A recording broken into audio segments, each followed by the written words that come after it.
បាទជំរាបសួរលោកគ្រូថ្ងៃហ្នឹងយើងនឹងមកធ្វើអឺ lab របស់យើង remote ចូល server ហើយនឹងវាយថាសទាំងអស់នេះដំបូងយើងអាចremote ចូល server យ៉ាងបានប៉ុន្នេះយើងនៅលើ server យើងហើយអញ្ចឹងយើងអាចវាយពួកនេះបាន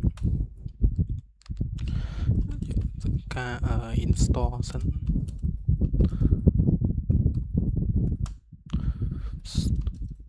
Store 3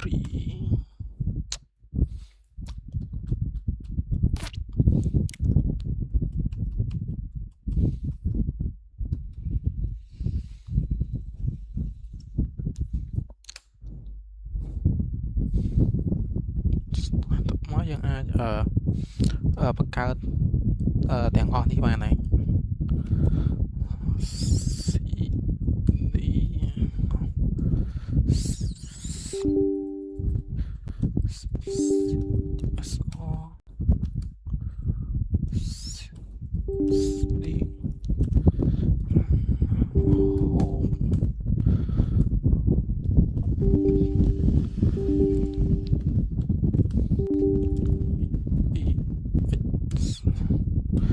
យើងអាច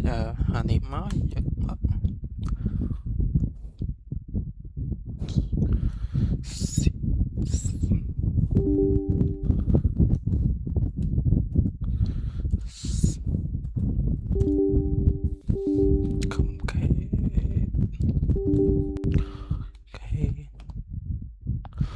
មកយើងនឹងដាក់nanotech នេះហើយយើងនឹងផាសទាំងអស់នេះចូលរបស់យើង Ctrl X Y Enter តែយើងសាក cat text នឹងមកនេះឃើញថាវាចេញមកហើយយើងចឹងទៅតមកបន្តទៀតយើងអាចដាក់ comment ទី4របស់យើងបាន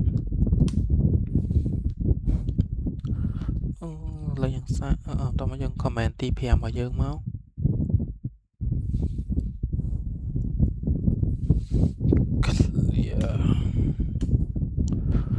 នេះចេញ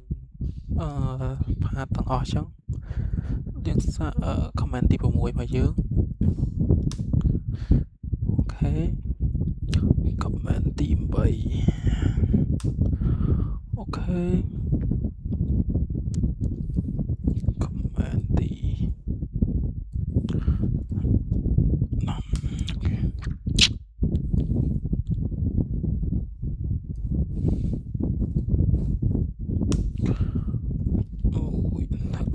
apt install zip not zip install zip ចា